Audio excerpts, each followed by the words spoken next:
welcome back to the Bachi podcast. We have a big show for you. Not only do we have football, we have the recaps, all that stuff. Playoff baseball is here. The Phillies don't play till this weekend, but we will make sure we get you ready for that and whoever they're going to play. And that all starts right now.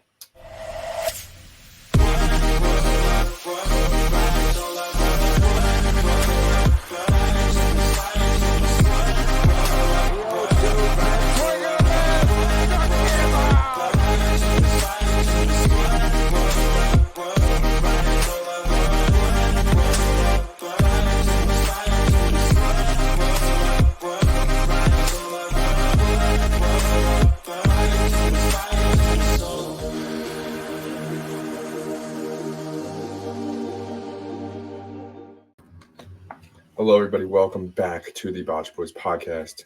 We have a gigantic, huge show for you. Not really, but we have another good show for you. A lot of baseball talk off the rip, Davis. And, we can get into football all day. That will be the heavy point of the show. But if you're here for baseball, if you're here for the Phillies, whatever, let's get into it right now. Because, Davis, we have some fresh results fresh off the presser. As you can see, if you're watching this tomorrow, which you will be, the Mets and Brewers game hasn't ended yet. The Braves-Padres game hasn't ended yet. But the Royals just beat the Orioles a couple minutes ago. They beat them 2-0 in the best-of-3 wild card round. And then an hour or two ago, the Tigers defeated the Astros, who, Davis, have been to, is it 7 straight ALCSs? I believe so.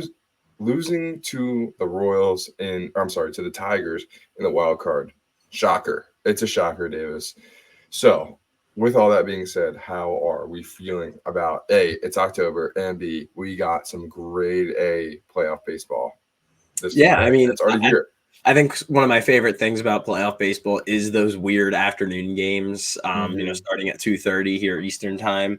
I mean, it's just pretty electric during the day. You got baseball on all the time. Maybe no baseball tomorrow, depending on how these games go. If we see 4 sweeps here. By the way, I know this is the third year they're doing the wild card. The team that's won game 1 is 8-0 in game 2. So we've never seen anything but a sweep in the wild card series. So weird. Very interesting. Things that mathematically you have to realize that baseball is an anomaly when it comes to certain statistics, and 100%. That's one of them. Any given team can win any baseball game. Literally, the best team in the league only wins like 65% of their games. It's crazy. 70 if they're the greatest team ever. And we're 8-0 in teams going back to back. It's crazy. Great. Well, now 10-0 actually, because we're seeing the Royals and the Tigers going through too. So that's 10 straight. Will this continue? I know we have up here on the screen that the Mets are up 1-0, but they are actually tied 1-1 now going into the second inning. I'm going to say no. I'm going to say that the Brewers do take this game. We've seen games with Sean Manaea as the starter of the Mets. When he starts to struggle, the Mets go downhill. And as a Phillies fan, we're pulling for the Brewers. Not me. We are pulling for the Brewers for the only reason that we need a game 3. To be fair, either team is going to be tough. Whoever sure. is going to be. Well, so make it easier for us and make them throw another pitcher tomorrow. That is the only reason why. I'm not rooting for one 100%. Team or the other. Just root for the Brewers tomorrow or today, and then root for chaos tomorrow. Is basically, as a Phillies fan, what we should be rooting for. Yeah, and this other Braves-Padres series that should wrap up tonight. The Padres look really, really good, but the Braves deserve to be here. They fought their way in. People are going to say they limped in, but they really, really did fight their way here. But unfortunately, that fight's going to end tonight. I think the Padres are just better. But Davis, I think you're right. This Brewers-Mets series is really interesting. And then people will just forget in baseball in general that, it's a 162-game season. It's a long year. It's boring at times. I get it. But people forget baseball. It's low-key the most upset-heavy playoff sport. The playoffs are crazy. Like you said, 60% of the time the best team wins. And then there's times like this where the Tigers were the youngest team by far in baseball. And, we're thought to have sold off one of their best pitchers at the deadline, and we're going to move on until next year. Here they are, hottest team in baseball in the playoffs, already in the NLDS.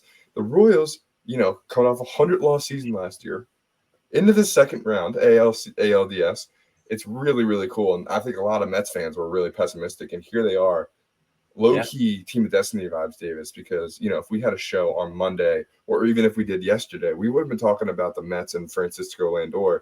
And I mean, that Monday 2 doubleheader thing was fun. It was games 161, 162, a little appetizer for the playoffs. And, dude, that Lindor homer, it sparked something. I don't know what it was in that Met team. We'll see what the results are in this game, but Team of Destiny? Yeah, I mean, I hate saying it as a Phillies fan. I know. We got to be somewhat objective here. I do, but look, we're a part of the media. We have to be unbiased here. That's what I'm saying. This Mets run, as you call it, and it's literally been 2 of their last. It just started. It reminds me so much of the 2022 Phillies. Just the fact that they were able to come back in game 1. They had electric innings, but not only that, game 161 that got them in the playoffs. Mm-hmm. Does that not remind you of game 1 of the wild card series against St. Louis Cardinals? Yep. Phillies put up a 6 spot in the top of the 9th to win the series. Wow. The Mets put up a 6 spot in the 8th inning. I know it got tight at the end because the Braves actually were able to take the lead in the bottom of the 8th, but it just showed this. It just showed why baseball. This is gonna. I'm gonna say pause already. This is why baseball sounds so magical. It really is. Baseball is easy to get romantic about baseball. Come on, 100%. And I mean, I think this is the most exciting month of the year. It was talked about in the last podcast. We are officially in it, and I am so excited. And officially, it is number 1 in my month power rankings. Oh, absolutely! It's official. It's official. Stamp it. Yes, stamp it. 100%. Okay. Stamp it, mail it, get it there, FedEx it. Yeah, I actually think you're right because shout out to Vol commenting on the last video. I think he agreed with you, Davis. I think I might have to agree with you too. March is good, but the fact of October where it's basically every major sport playing at once: football, hockey, baseball, and basketball. I'm sure there's not like one moment where they all 4 overlap, but there's got to be a week. It's right around the hockey training camp's already started. Basketball training camp just started. We'll get into that stuff later, but I think you're right. It's the mix of all 4, and people forget how amazing these MLB playoffs are. And I think we've been lacking some of the star power in the recent years, and maybe we are because we've already lost the Astros and the Orioles in this playoffs already, but we still Ohtani. We got the Phillies. Like, this is going to be, I think, a really fun playoffs because don't forget, the Royals are young and upcoming, and Mr. Bobby Witt has the Royals looking like, the Chiefs did a couple years ago. Kansas City, kind of the place to be sports-wise right now, no?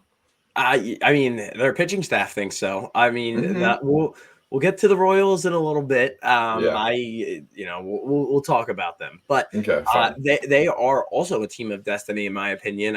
They haven't had this magical run that the Mets have had. I mean, they seriously really punched their ticket into a solid chance at the playoffs all the way back in late October, late August.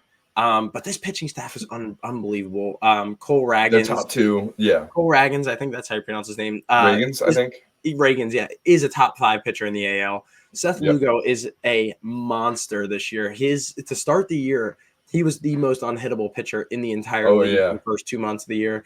I think when you have that 1-2 punch, it's hard to beat. It's hard to 100%. Beat you in the playoffs. Also, it's especially hard to beat you when you only score, like the Orioles did, only 1 run in this series. Ethan, this 2-game series had a total score of 3-1. That's baseball right there, and I love it. That is my ideal baseball game right there. 100%. And I also just want to shout out Cole Ragans. The only reason I know that is because I was listening to the broadcast yesterday at work, and there's something that caught my ear that Ragans apparently had back-to-back Tommy John surgeries, and they figured something out in the first one that they considered it one surgery because they caught it so early that after the first surgery, he didn't even throw. And apparently at the time, he was 21, 22. That's got to be tough to have to go in back-to-back surgeries like that, even if it was one, whatever, and come out at, I think he's 24, 25-ish. Mm-hmm. And you're right, Davis, he's a top 5 pitcher in the AL. So shout out to Cole Ragans. I mean, the Royals, people have been like, well, they came out of nowhere, but not really. They got a lot of young talent. And, watch out. That Yankees series might be very, very interesting. Very interesting. And the fact that we and this division has been seen as the bottom feeder of the MLB for the last 5 years, probably more. We're seeing 3 AL Central teams in their divisional series. We're going to see Tigers Guardians division matchup in the ALDS. I think that series is going to be ugly. Again, we'll talk about that a little bit later. We're also going to be definitely putting out podcasts much more regularly. So we'll go into deep diving on baseball, especially futures wise, and especially when we start getting into the divisional series a little bit more. But it's hard to preview baseball, especially on the NL side, when we don't even know who we're playing. So we'll get there. But I mean, anything can change any given day. Any team can get hot. Any team can get that spark. And I don't know how to feel just yet. Yeah, me neither. I'm really excited to see the Phillies play. Obviously, don't want to face the Mets just scored, by the way, 2-1. There we go. We'll try and update live throughout the rest of the podcast. But Davis, this is the time we'll depart from baseball and let's head to football. And let's start with the NFL Week 4 recap. This was, for all intents and purposes, a very eye-opening Week 4. Not a lot of craziness. I will say that Lions-Seahawks game felt like a Big 12 matchup and one of the best Monday Night Football games in a while. It was really, really fun to watch that. Other than that, a lot of kind of disappointing games, to be honest. Let's just start with the Eagles. That Buccaneers-Eagles game, dude, was really ugly, to say the least. People are saying a lot of things, saying Hurts isn't the guy, fire Sirianni, blah, blah, blah. Whether you agree with it, whether you don't. It's chaos a little bit right now. It's not good. We were listening on the radio, and the Eagles had, was it 0 offensive yards in the second quarter at some point? The first. At the end of the first quarter, they had 0 yards. So it was pretty awesome to actually hear. Disgusting. If you're an Eagles fan, legendary broadcaster Merrill Reese. Not really sure if I'd put Mike Quick in that status just yet, but Merrill Reese. You're right. Was ecstatic when we got our first yards in the second quarter because he said, I don't know how much worse it's going to get. Look, the Eagles. He was very upset. I know the score was 33-16. I know the defense was horrendous, but the Eagles actually had a chance to be in this game after having 0 yards in the first quarter. There was a moment where the Eagles were driving and there was a strip sack on Jalen Hurts.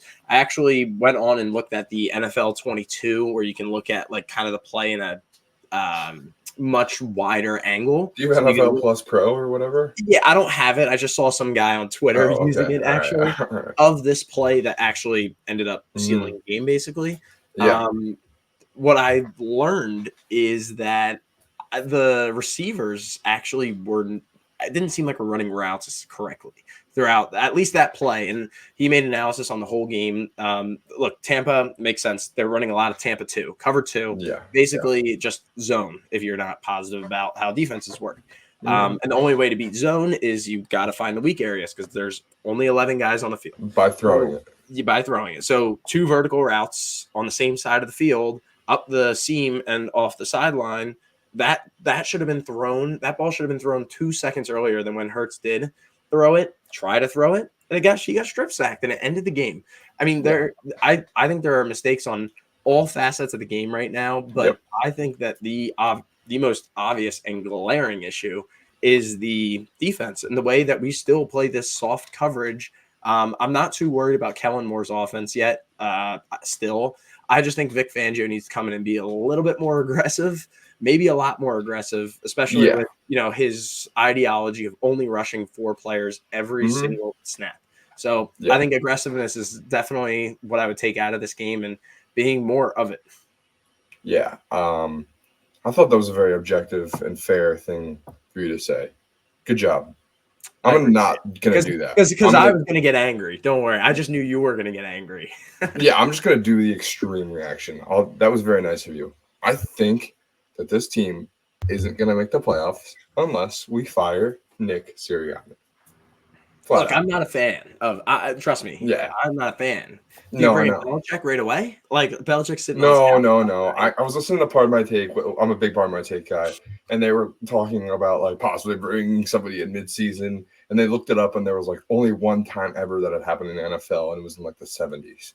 So I doubt that will ever happen. But Vic Fangio, the defensive coordinator, former head coach, not a great head coach, but he has experience, and I'm trying to watch my words. I think Sirianni runs this team very softly. And I think that the way they are practiced is very soft, in a way that, not soft, maybe a light schedule. I think practice is light. I think that him and Jalen Hurts don't have a great relationship. I'm not exactly sure what Nick Sirianni does for the team. He claims to be an offensive-minded coach, but can't call plays, which is bizarre. And then he just makes silly mistakes with timeouts and, play calls that I thought he wasn't, not play calls, but play decisions with, that fourth down conversion at the end of the first half against the Saints, even though we won that Saints game, was still crazy. There's a couple more examples we could all think of and pick of. A lot of people are trying to pick apart Jalen Hurts, but clearly this team is not coached well. And people think, maybe the Buccaneers have our number. It's our third or fourth loss to them in the last couple of years, but it was bad. And, Hurts might be declining a little bit. I will admit that, but he's a very good player. We've seen that in spots. And let's not forget, this is the third offensive coordinator and third defensive coordinator in the last 3 years for this team. It's going to be hard to learn a new system every year, especially for guys like Jordan Davis and Jalen Carter, who are new to the league already, who are learning their fourth playbook in 4 years. You know what I mean? So there's a lot of factors that come into this that people aren't thinking of. But at the same time, my irrational brain is telling me that I don't think we can make the playoffs with Nick Sirianni as our coach. And maybe that's just not this season, too. Maybe this isn't maybe we are kind of forfeiting this year. I don't know. We're 2-2. I don't know. We are the worst 2-2 team of all time, kind of feels like. But then the Chiefs are 4-0 and they look like crap. So you talk about coordinators, and I'm actually doing this to agree with you.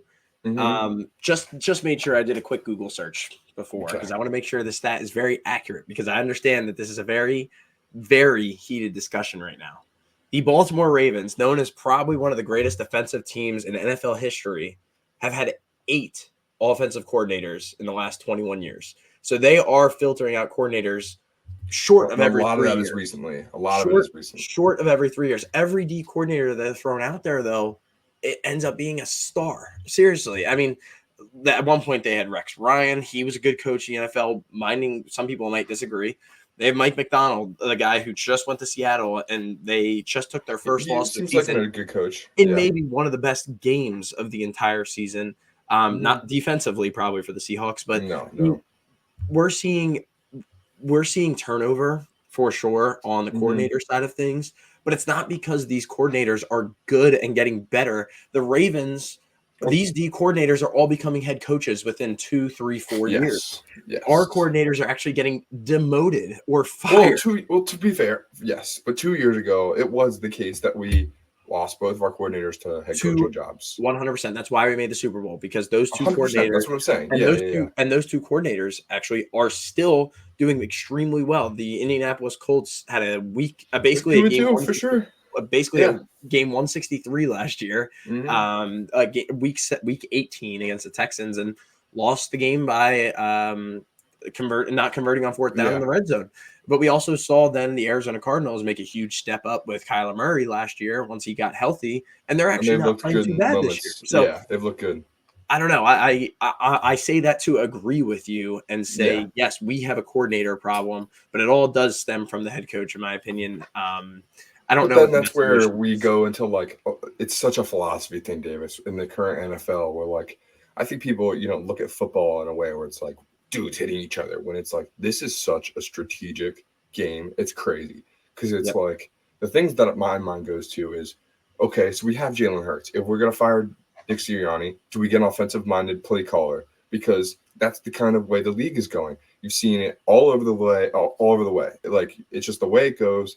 There are some instances where the Texans hired D'Amico Ryans as a defensive guy. There's other instances, Belichick was a defensive-minded guy for years, but he's out there. Do we get him? Do we get a Vrabel? Because then do we continue the cycle of not having an offensive-minded head coach? There's so many interesting ways to go about this because of how the league goes. And there isn't one way, though. That's what's so infuriating, that we can see that the Eagles just don't have it. We just don't have either of those things, right? Yeah. We don't have the aura this year that literally we've had or the last respect. few years. We have nothing. Well, yeah, we've lost all respect. So yes, this is a huge bye week. This is going to be such an early bye week, but yes. Ethan, I'm going to say it right now, and then we can move on to the other games because it's been a long discussion. I like it. Yes. I think this week might be the most important week in the Eagles season. And we don't even play a game. We have a bye week. Get healthy. We need AJ back out there. I don't know Devonta Smith's timeline here, but these guys need to understand that we're at the point now. And Lane Johnson, by the way. Correct. We're at the point where we're 2-2, and we're on a downward trajectory. So we need to come into this week, and I believe that it's just we need to get better every single day, and I'm saying that as a fan. I'm not on the field with these guys every day. I don't know what the day-to-day looks like here at training camp or during practices, but something has to change. That is very obvious. So I think this week's very important for the Eagles, and we'll see how we come out of it next week. Yeah, I don't know if it's the most important week of the season, but I completely agree with everything else you said. This is huge. We need to get our guys back healthy. Very early bye week, by the way, we have to take advantage of that because this isn't college football. There's only one. So let's take the full advantage of it. All right, like you said, let's go on to the other games. We missed another key game, though, the Cowboys-Giants NFC East matchup. This was a disgusting, ugly, no good Thursday night game. Shocking as it is, the Giants had every opportunity to win it, dude. The Cowboys looked bad. The Giants didn't look great. So I know the Giants faced the Cowboys, but my question is, are the Commanders the best team in the NFC East? At the moment, absolutely. I truly believe is it a big margin? No, I don't think so. Okay. I do still unbiasedly, you have to put the Eagles up there, and I feel like Cowboys the C words right below the Eagles. I really do. But at the moment, yes, and I don't think that's a hot take to say that the Commanders are the best team in the NFC East right now. Dan Quinn's got the boys playing hard. Absolutely, and that defense is actually looking pretty solid. And I will say this though, Jaden Daniels has absolutely looked like the best quarterback in the NFC East. There's no argument with that. There were so many other ways you could take it with Jaden Daniels looks like the best, and there wouldn't be a lot of things that I would disagree with you on, by the way, because he's looked that good. Wow. That's a seriously. Seriously, he like, I saw someone say today that like there's a lot of RG3 comparisons, but to be fair, he hasn't had an RG3 run. He hasn't done anything. It's all been with his arm. He has looked like decisive at times, but also looking like a rookie, but playing like a pro. He has really done a good job of balancing it. So we'll see down the stretch, but let's go to another big division matchup, Davis, the Vikings and the Packers. The Vikings built a giant lead, kind of lost it at the end, and this game was in jeopardy for a hot second, but nonetheless, the Vikings hang on. Sammy Darnold looked like Sam Darnold for a second, bad pick, but other than that, 4 touchdowns, I think. Again, 3 maybe, I'm not sure, but he looked really good. 3, yeah. And and the Vikings took care of business on the road in Lambeau, so that's important.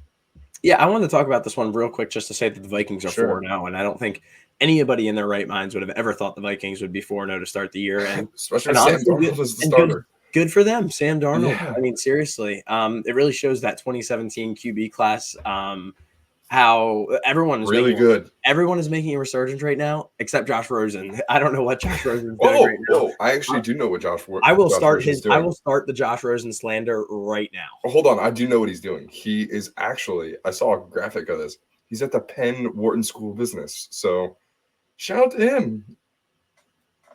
I'll slander that guy till the rest of. What are you talking about? That's like the best business school in the country. Good for him. Smeal. I don't know. What do you want me to What say? school business is The guy was the number 10 draft pick. Actually, I'm not gonna try and make my case for this because we're gonna stick to sports. 100%. Jordan Love's back. He ended up having a good game. His first half wasn't great, but he ended up with 4 touchdowns, 3 turnovers. 4 touchdowns and 3 picks, right? Yeah, I think the last quarterback with that stat line was Brett Favre. So shout out to him. Almost 400 yards, but Jaden Reed, another good game, almost 140 yards in the air. This Vikings team's going to be tough, but I think that we'll talk about it very shortly. But I still think that the Lions are the best team in this division. Yeah, I think everything you said is correct, but I also think the Packers are actually really good too. I think that not having Jordan Love for a couple weeks sucked, and I know that they won both games with Malik Willis, but not having your franchise starter quarterback stinks nonetheless, and they showed it in the first half. Like you said, they showed it. They were getting back in the rhythm second half, but watch out for the Packers. This defense is better. I really think that they're going to be a wild card team, and maybe the Vikings shit the bed at the end of the year. Who knows? Yeah. Sunday night game, Bills Ravens. Jeez, I did not know Derrick Henry still had it. He has it and some more. Ravens minus 2.5. Start listening. Yeah. Come on, I gotta start. I'm listening. I'm actually start listening to myself on the podcast. I told you that the Ravens minus 2.5 was one of my favorite bets last week. I know. Look, everyone was on the Bills. I bet on the Bills. Good. I did. I know, but I'm telling you, there is something about the way that football and sports just happen, and some teams flip a switch, and I don't know. This Ravens team at home, I know it was a fishy black line. Uniforms, by the way, they do it too. It was a fishy line because they were favored in a game where the Bills looked like the best team in football. I'm not saying that the Bills still aren't the best team in football. The Ravens were due. They're not. The Ravens were due for this type of win. The Bills defense got exposed flat out. So for sure, it happens. I think it's fair to say that they're not the best anymore, but Josh Allen didn't lose this game.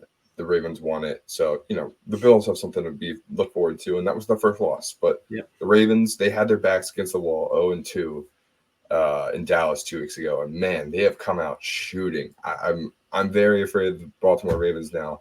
Having that rushing attack, just having the option of having to either go cover Derrick Henry or Lamar Jackson, wouldn't want to put that decision on anybody's plate, let alone the linebacker.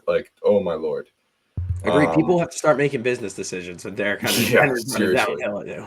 Oh my God! And it looks like he's got his speed back too. So watch out. Yeah, Tractor Cito season is back in full effect. That is for sure. Speaking of black jerseys, the Detroit Lions. I mean, this was we saw a doubleheader Monday night for the second week in a row.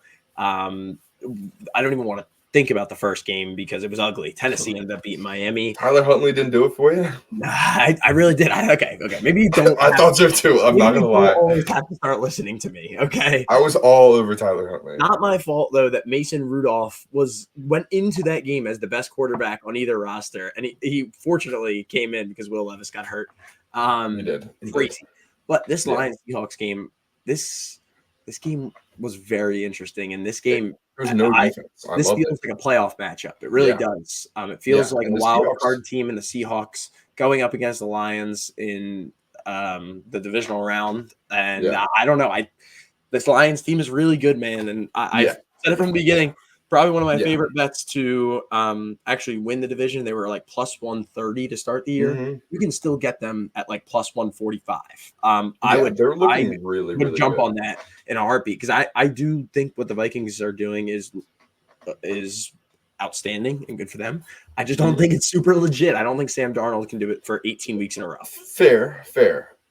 I agree. We'll see when those two teams go at it. It's going to be very interesting.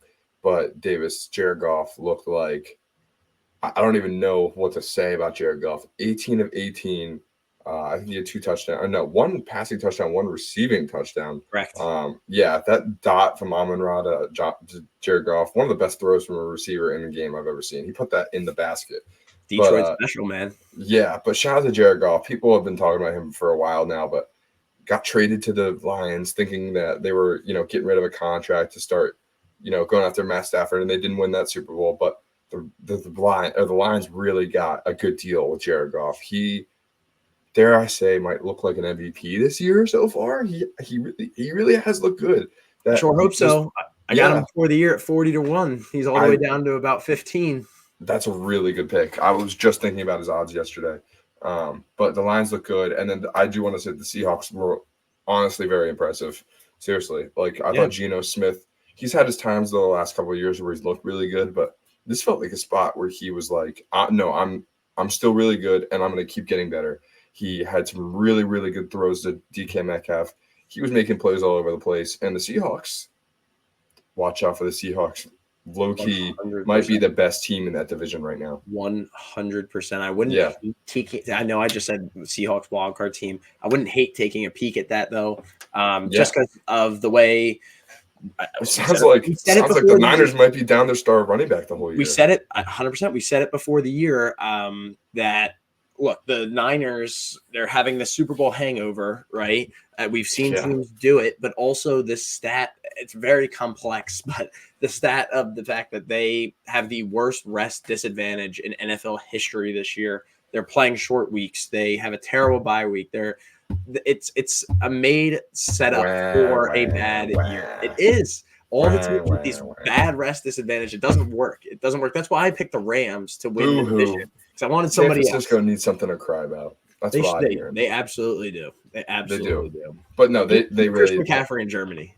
Yeah, seriously, with his his bilateral Achilles tendonitis. I'll show you bilateral Achilles tendonitis. Yeah, and we don't have to go to Germany for that. Correct. I just go down the street.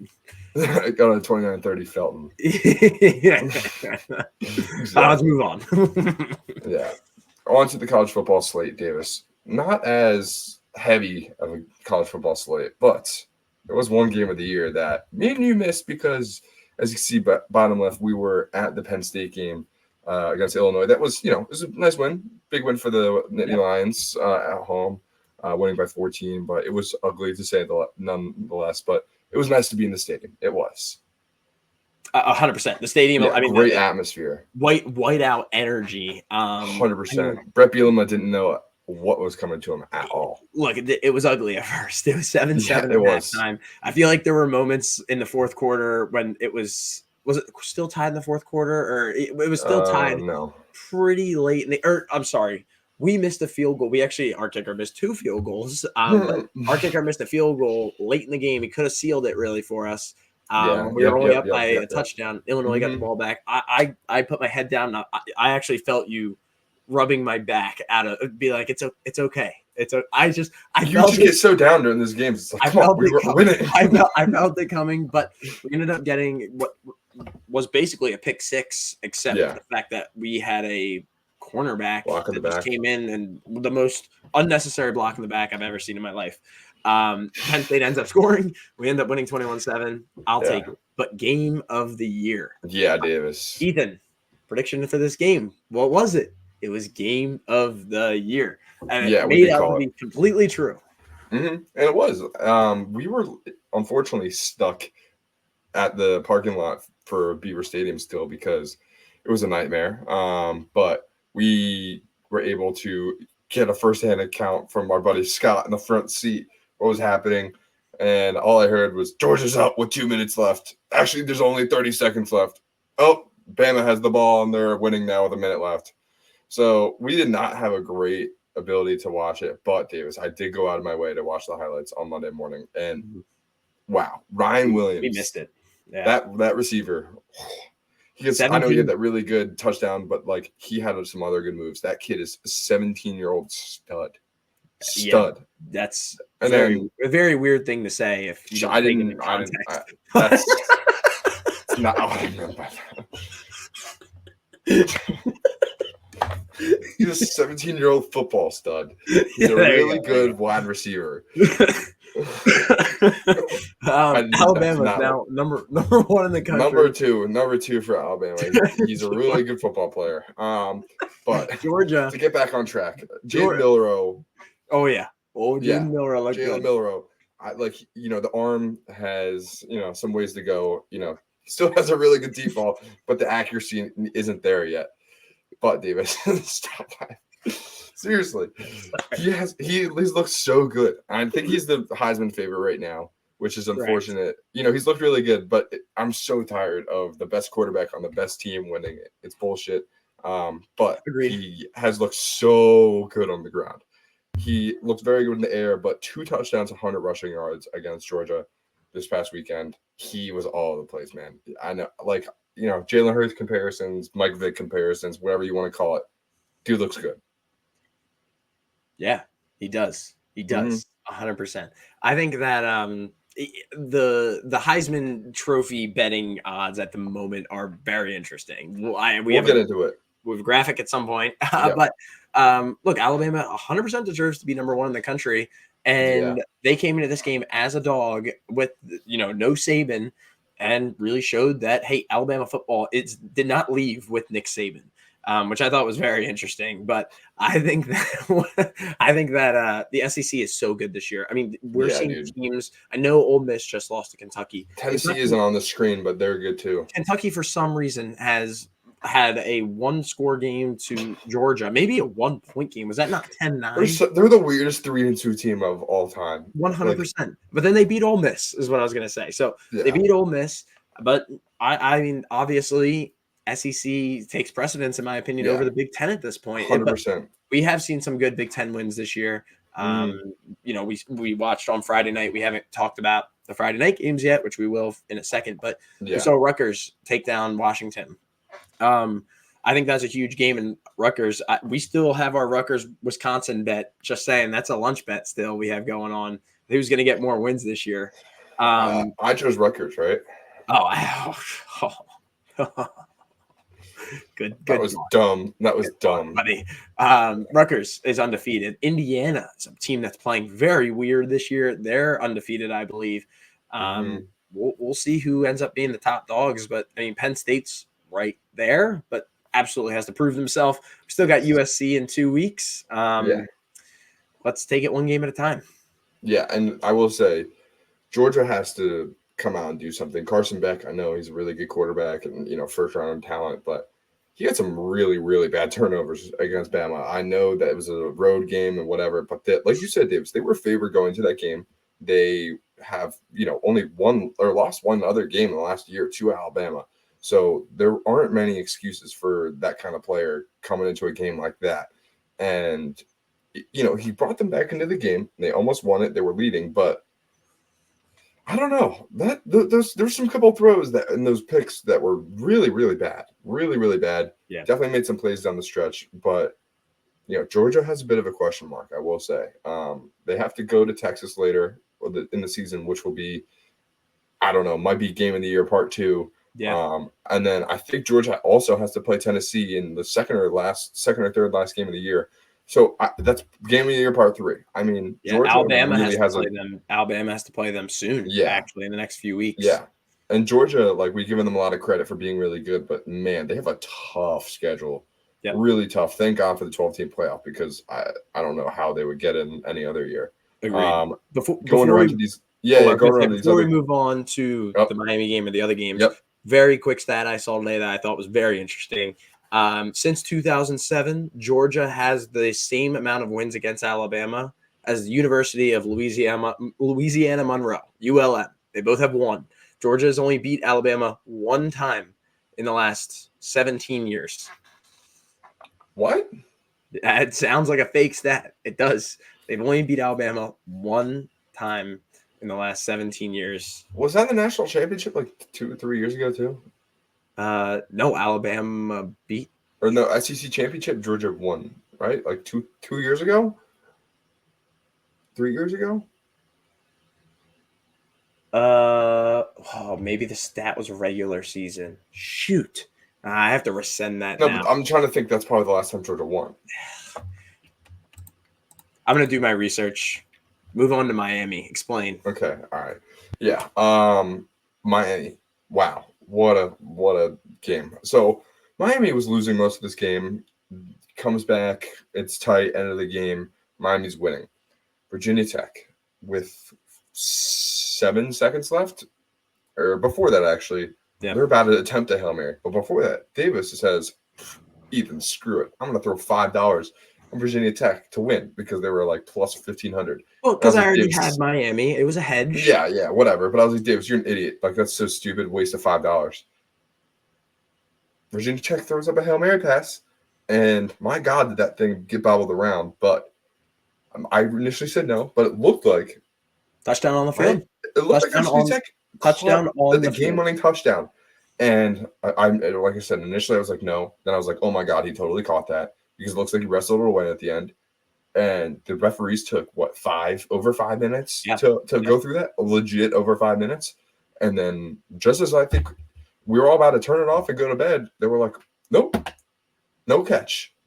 Miami wins. Crazy call. They waited a little bit too long. Miami booster, or an ACC booster who was like, Virginia Tech's not beating the Miami. No. Something happened, dude, because that was not only a crazy call, crazy game, all that stuff, but kind of a robbery for Virginia Tech. Definitely in the same spot that Kentucky was in, being 2-2, not really deserving to win that game, but rules are rules, and it looked like he freaking caught it, right? Absolutely. Before I also talk about it, I do want to confirm the stat. Georgia's only beat Alabama one time since 2007. As confirmed. And it is the national championship in 2020. The 2021 season, 2022 was when the game was played. So you are also correct on that stat. Yes. I don't think there is any way that this call should ever have gotten overturned because what do I always say when I watch football with you, Ethan? Conclusive evidence. There was no conclusive evidence that whether it was called an interception on the field or if it was called a touchdown on the field, that it should have been overturned. I think whatever happened on the field happened on the field.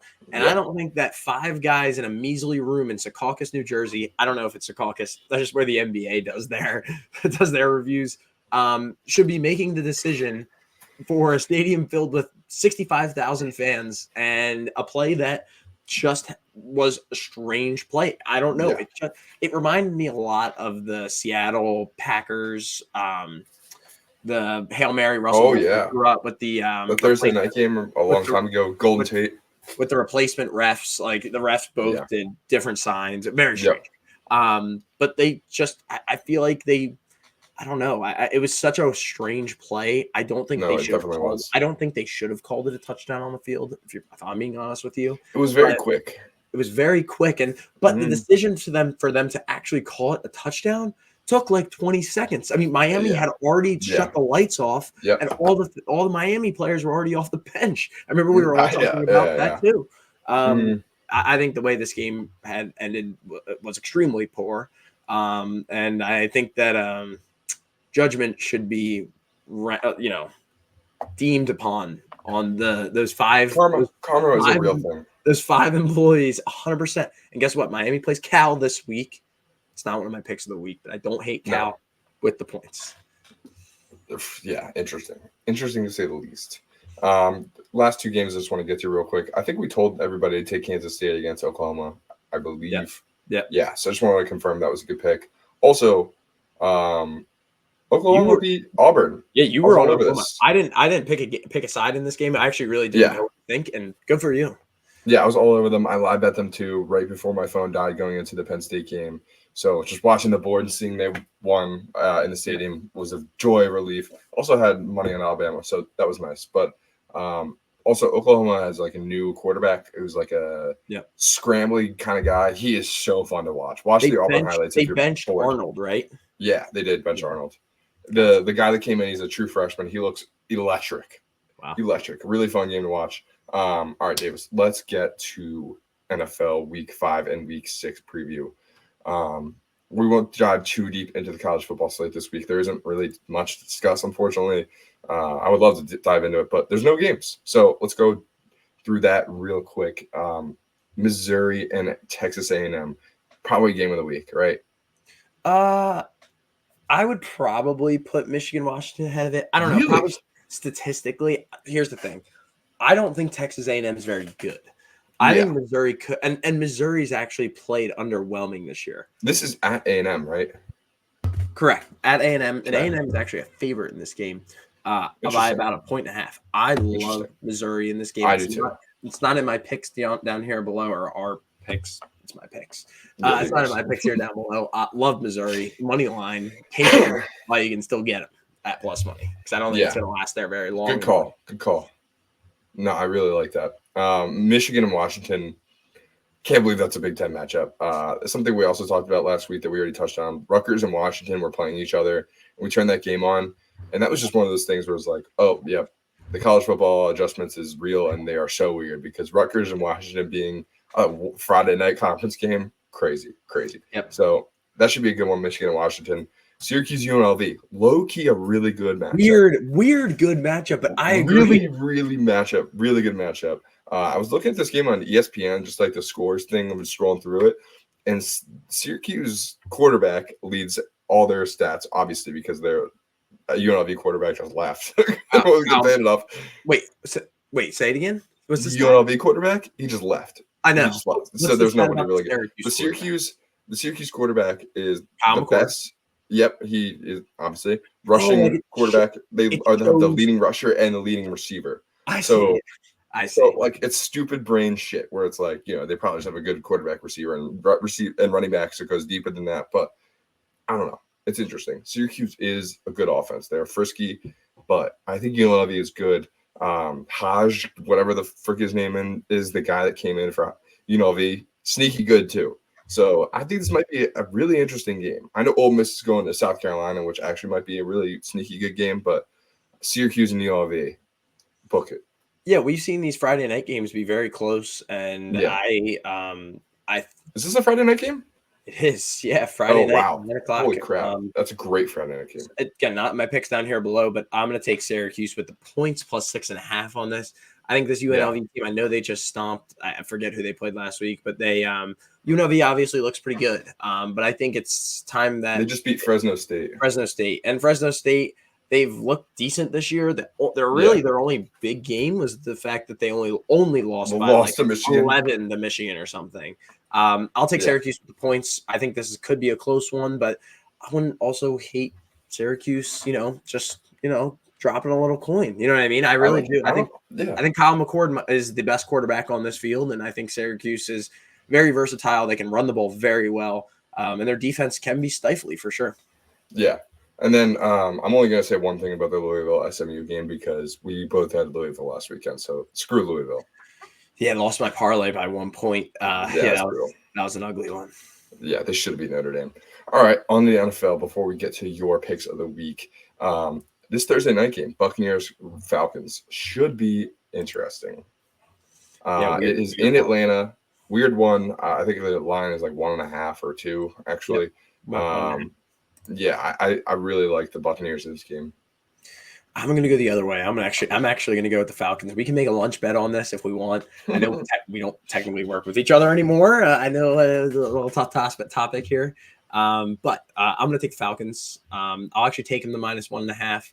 Technically, I usually say, I'm going to stay with my word. I'll take a money line instead of the 1.5 just to be sure. I've said it here before to be safe, and it's beaten me before. So I'll take the Falcons. I just think that this team, they have proved that they have this weird aura where they do finish games and they beat the Eagles. The stink is going away from them. It is. And look, I'm not the biggest Kirk Cousins fan of all time, but he sure does have the weapons around him that, can make him still a good quarterback, even though he is a statue. So Bijan Robinson, I think, is going to have a solid game. I think that Drake London is going to have a solid game. I see this being more of a defensive battle, but give me Kirk Cousins and the Atlanta Falcons. I like that. Falcons-Patriots, traditionally a very good matchup. Will be very, very stinky. Hopefully the Dolphins can win with hot money. That's all I got. Yeah, pick of the week, number 1 down here. Give me the under on this game. I like it. I don't think I have to 36.5 now though. 36.5. Okay. I don't think I have to say much else. As also lines that are under 40 hit because it seems like a really low number. It's these books trying to tempt you to bet the over because the line's so low. I think that, I know for a fact, statistically, the unders do hit more of a percentage of a time when they're in the 30s because a lot of people want to bet the over and say, hey, this looks really easy. Just 5 touchdowns and a field goal. They're tempting you. It's tempting you. I'm going to take whenever they tempt you, I go the other way. Give me the under. Yeah, we run the other way. All right, on to this next one, Raiders Broncos. I don't really want to talk about this game. I just want to talk about this and say Devontae Adams requested to be traded, and that is very interesting because I thought this is all hoopla bullshit. But Antonio Pierce liked an Instagram post the other night to back all this stuff up, and it's out there. It's out there. And yes. right after Devontae went on Up and Adams yesterday, that report that he wanted to be traded came out, and now it's down to I think the Jets and the Saints, both quarterbacks that he's played with before, which I guess is just the two teams he's going to go to. So there you go. Next game, Cowboys Steelers. Very interesting game. The Steelers had a tough loss in Indianapolis last week, and the Cowboys are reeling. They are down to Marcus Lawrence and Micah Parsons this week, I believe, going into a very tough matchup against a somewhat decent Steelers offense. Who do you like in this game? Yeah, it's so funny. I'm literally looking at the odds right now, and what is it? I actually don't know. So it's so funny because if you use Action Network, it's free, it's completely free. You can look at the best odds of each side of things. That's what we put up here, so you can see the best odds. The best odds for the Steelers, -1.5 on FanDuel. Cowboys are +2.5 on DraftKings. Very interesting, and I think that shows that not a lot of people know what's going to happen in this game. Yeah, this is the most stay away game in my opinion. I don't know what's going to happen in this game. I think the Cowboys could win by 40. I think the Steelers could win convincingly by 20. I don't know. Yeah, I actually totally agree with that one. Go Steelers though, obviously. The London game, Sunday morning. This should be a somewhat decent London game. I feel like they usually give us bad matchups. Tough sledding for both teams having to travel there, but Jets and the Vikings. Vikings, like we already talked about, they're 4-0. We'd fluff them up enough, but the Jets are 2-2. We had them on the matchup screen earlier. We just didn't get to it, but they had a really tough loss to the Broncos last week. Tough weather, all that stuff. But at the end of the day, Bo Nix, the rookie, beat Aaron Rodgers, the MVP veteran. So, tough for the Jets. 100%. I guess if you had to give me a pick on this one, I'll take the Jets +2.5 just to get that plus number. Yeah. But I think this is a stinky game. I really do. I do too. I like it. Commanders, Browns. Love the Commanders. Scared of them. Browns are stinky. Browns are stinky, but these are the lines that I've been trying to hit on for the last few weeks, and most of them have actually hit. Give me the Browns +3.5. What is the line in this Niners-Cardinals game? We're looking at 7. I'm going to say around 7. Yeah, I was going to say that. Taking a 7-point favorite is kind of tough, but I kind of like that this weekend. I don't know. The Cardinals, like we already said, they're better than bad, but they're not great still. And I think the Niners are getting the group back. They are. The underdogs have just been fantastic against the spread this year. Give me the Cardinals, but to cover, give me the Niners to win. Okay. So this is just in order. Monday night game, Saints, Chiefs. This is a weird one. I think the Chiefs lose here. I think there's a good chance. I don't know, though. It's at Arrowhead. I don't know. It's at Arrowhead. Yeah. By the way, the last time these two teams played in Arrowhead, 2016. Can't ever remember the Saints going to Arrowhead. Weird matchup. Give me the Saints +5.5. This line's already moved from 8 to 5.5. Not one of my best bets, but again, give me the plus points. Weird. That's four in a row with the plus points. Okay. Yeah, it's weird. It's weird though. Panthers, Bears, stinky game. Go Bears, but I don't know. Andy Dalton and the Panthers look better than they did the first 2 weeks, so I'm not really sure what that means though. Very stinky. Give me the total here. Give me the under 42. Even this smells like 2017 to me. If that happens, either team winning, you also owe me lunch. You should bet that actual score line because that sounds really good. That sounds really good for this game. Right? I can totally see that. Colts, Jags. Man, the Colts are the sneakiest 2-2 team ever, and the Jaguars are just the worst 0-4 team in recent memory. They have good players. They're the best 0-4 team. I'm actually going to say they have good players. They're playing terrible. Yep. They should have won against the Texans. Favored by 3 points in this game. Give me the Colts +3. Give me a field goal. Yes. Packers and the Rams. I think the Packers get on track here. I am not going to pick a side also in this one. Give me the over 48.5. I think both these offenses run, and the Rams defense is suspect. Is there a chance that Cup's back this week? I don't believe so.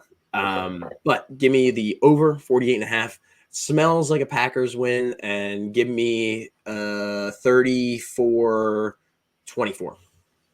I'm gonna let you talk about this game, but I love the over in this game. Ravens and the Bengals. Yeah, this game's a really interesting one. I'm gonna take the under divisional matchups. Typically, the under is so much of a better bet. Statistically, give me the under. I believe it's like around 44, 45, 46-ish. I think this could be a game where the Cincinnati Bengals get back on track, but I got to see it to believe it first. Not picking a side on this, but I would think the Rams win. You have it in your best picks though. Picks of the week. That's the under is my pick. I believe you put 2.5 on there. Oh shoot! Oh, I meant to put the under in there. Give me the Ravens. Fine, best bets. Give me the Ravens -2.5. There you go. Come on. There we go. There you go. Right. Lock it in. I like it. I think this is the Sunday night game. Bills Texans. Is that right? Believe so. Yeah, that should be a really fun matchup. Wait, no. The Sunday night game is the Steelers game, I think, actually. No way. Yeah, it is. Steelers Cowboys. No way. Bills Texans is actually 1:00. Wait, is this game? Whoa, a Sunday night game for the Cowboys that's away? Yes. What? Yes. So rare. Yeah, that's cool. But Bills Texans, that should be a really, really fun matchup. I don't know. I must stay away from that one actually. I'm gonna take the Bills in this one. I mean, I don't know. I think that the Texans aren't the same, and this is the rebound year where they haven't been playing well after the Cinderella year last year. Give me the Bills. I believe it's 4.5. I'm looking right now, but I believe it's a wrap. No, right. I'm sorry, it's 1.5. Give me the Bills even more. Yeah, I like that too. And the last game, Giants Seahawks. Ugly. Yeah, it's disgusting. Honestly, it's so disgusting. I kind of like the Giants, but yeah. I know. I love that. I love the mindset that you're in. I love this mindset. I don't know. I think the Seahawks are good, and they might just kill them. So give me the Seahawks to win. I don't want to pick a side. Yeah. It's a little disgusting. And then the bye weeks. The Eagles are on bye this week. Thank freaking God. The Chargers, Lions, and Titans. I don't know what the Titans are going to do. But any bets you want to talk about that we didn't get to? Yes, actually, we have a little sneaky futures board here. A little extra pizzazz. I'm gonna do this really quick. We've got the Heisman odds. We were talking about it earlier. Jaden Milroe +250. I don't think anybody in college football should be this low of odds. Only through 5 weeks. He's doing well, but he's not the outright favorite. I'm gonna take a pick at Nico I. We were talking about him before the year. You really liked him before the year, and I'm on board now. 15-1. Tennessee still plays Alabama in a few weeks, and I think if they win that game, Nico has to have a good performance, and he jumps right to the top of this board. I really do. But what about Travis? Come on, talk about Travis. I can't bet a team that's not going to make the playoff. It's not going to happen. And how do you know? I can't bet a guy. Here's the Big 12 is bad. The Big 12 is bad. I can't bet. Bad, and Colorado's 4-1. I will not bet on a guy that plays for not one of the top 2 conferences. Has to be Big 10 or SEC. Has to be Big 10 or SEC. No. Big 12 is bad. Charles Woodson won his Heisman playing both ways, and he had 12 catches. Well, what did they do that Travis year? Hunter has 30 already. I think they won the Rose Bowl that year. Travis Hunter has 30 catches already this year. Just to put that in perspective. Correct. Insane. Champ Bailey didn't get close to that. No two-way player has gotten close to this. Insane things he's doing. Give me Nico I at 15-1. He also was sick. He might lead with 80 catches as a receiver this year and like 7 to 9 picks. Yeah, that'd be pretty cool. That'd be nuts. Trust me. Right? That would be nuts. 100%. But what if they go 6-6? Ugly. Very ugly. But then they're going to lose. They're going to win 2 more games the whole year. We'll see. We were at a tailgate, and I came up to you and said Colorado money line. You called me an idiot because they're +400. I did. And they killed whoever they played. UCF. 100%. They killed UCF. 100%. Which was also one of my best bets down below. I missed it, but give me Florida +2.5 at home against UCF this week. Screw UCF. American League odds right here. Give me the Royals. Give me maybe one of the hottest teams in baseball right now. To win the American League? To win the American League. They're +330. I'll take a stab at it. I think they do go ahead and beat the Yankees. I really do. By the way, really good odds on the Guardians to win the AL, surprisingly. So also right down below, I'm gonna also match that bet with Guardians to win the series against the Tigers. I love what the Tigers are doing. I just don't think they have the pitching depth to do it. Yeah. The Guardians have the best pitcher in baseball. Guardians to win the American League plus 300. That's pretty good. The Guardians have the best pitcher in baseball right now, Emmanuel Clase. Look up Emmanuel Clase's stats this year and tell me. I just want to preface this that Davis is obsessed with this guy in MLB The Show.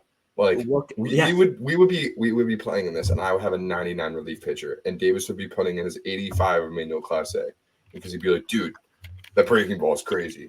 So I just want to put it out there that Davis is obsessed with this guy. Ethan, he has a .61 ERA this year. Great. He's a relief pitcher. And they're missing their best starter, Shane Bieber. Nah, give me the Guardians. Okay, that's fine. That's fine. No, I like that. That's all the fun. That's all the fun right there. That's quick. All the fun you're going to get. No, that was quick. It was a quick hour podcast. For the people. That's what we got here with the Bachi Boys. We're just giving you more content. Mets up 3-1. Before you sign off, Mets up 3-1. We are in the fourth inning for where people are watching. 3-1 Mets. What about the Braves game? Not started yet? Probably just started. Not sure. Surprised me. Come on. Give me they're up. Braves are up 1-0. Top of the going to the bottom of the first. Going to the top of the second. I'm sorry. Ooh, okay, interesting. I bet the Braves win tonight. Make things interesting. I hope Steve gives you a lot of crap tomorrow. Steve needs to transfer energy to you now. You heard that, Bull. 100%. He's gonna watch this in the morning when he comes into work.